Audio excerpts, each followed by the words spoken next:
ঢাকা বিশ্ববিদ্যালয় ডাকসু নির্বাচন ঘিরে জমে উঠেছে প্রতিদ্বন্দ্বিতা। নারী নেতৃত্বের এই উত্থান নির্বাচনে ভিন্ন মাত্রা যোগ করবে বলেই আশা সাধারণ শিক্ষার্থীদের।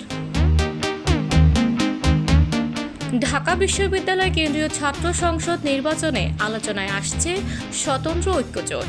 নারী নেতৃত্বের অগ্রণী মুখ হয়ে সামনে আসছেন উমামা ফাতেমা।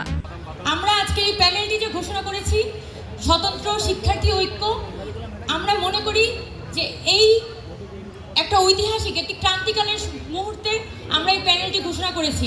প্যানেলটি দাবি করছে ছাত্র রাজনীতিতে দলীয় প্রভাব নয়, স্বাধীন ও নিরপেক্ষ নেতৃত্বই সময়ের দাবি। সম অধিকার, শিক্ষার্থীদের নিরাপত্তা আর বৈষম্য দূরীকরণকে অগ্রাধিকার দিয়েছে তারা। শিক্ষার্থীদের প্রত্যাশা একটি আধুনিক, স্বচ্ছ ও জবাবদিহিমূলক ডাকসু। নারী নেতৃত্বের উপস্থিতি তাই ছাত্র রাজনীতিতে নতুন মাত্রা আনছে।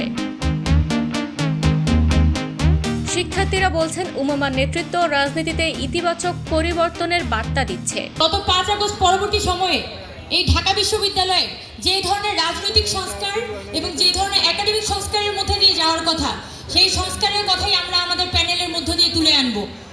এবং